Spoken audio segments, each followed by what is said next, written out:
If you want to enable cookies in Chrome browser on your phone, watch this video carefully.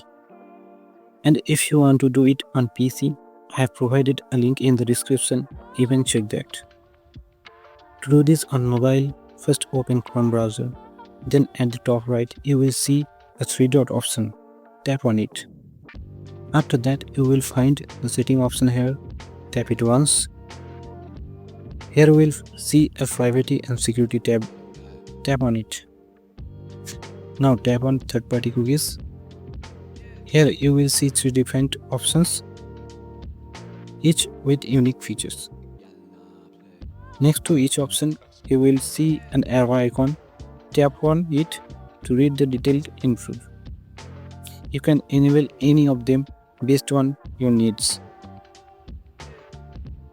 Or if you want to allow all the cookies, simply select allow third-party cookies option